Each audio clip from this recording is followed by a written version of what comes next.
In political science for class 12 today, the topic is rise of Chinese economy.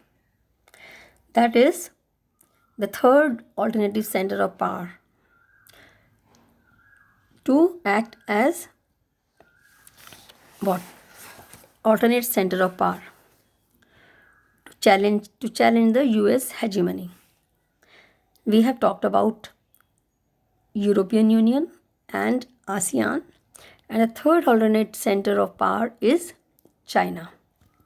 We know the third major alternate center of power is China now, that is our immediate neighbor. It is rising as a great economic power since 1978 as the reforms started taking place in the country, and it was expected to replace US as the world's largest economy by 2040. Seeing the situation at present, we are not very sure what will happen, but what was expected, that is told here. So it acts as a driver in East Asia.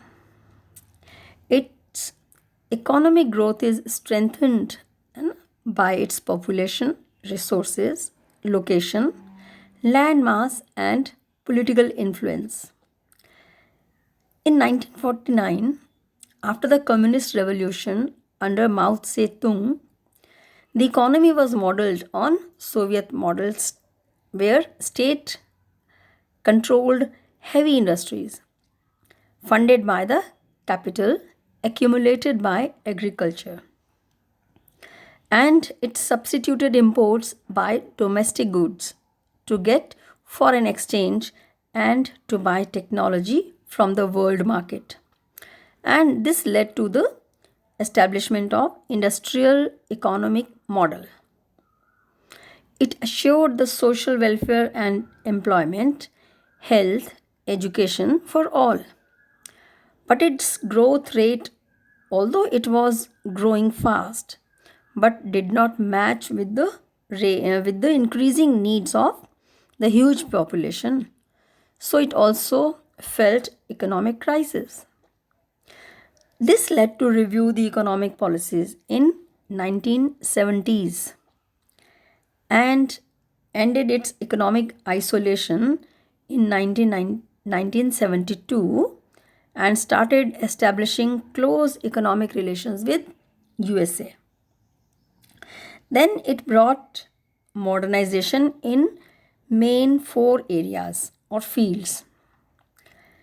That was done by Chinese Premier Chow En-lai, and the areas were to bring modernization in the fields of agriculture, industry, science, and technology.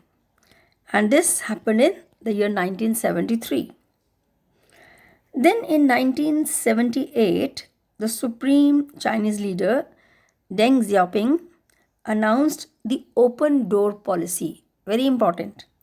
The open door policy and reforms in China to increase the productivity by investment of technology and capital from overseas or abroad.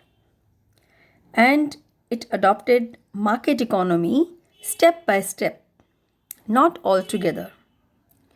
Like in 1982, the agriculture was privatized. Earlier it was state controlled. Then the industry was privatized in 1998. Besides this, some areas were made like special economic zones known as SEZ, SEZ, the abbreviation. And these were the areas where the foreign investors could establish their enterprise. So all these steps led to the high per capita income, especially in rural areas. And this led to high rate of savings.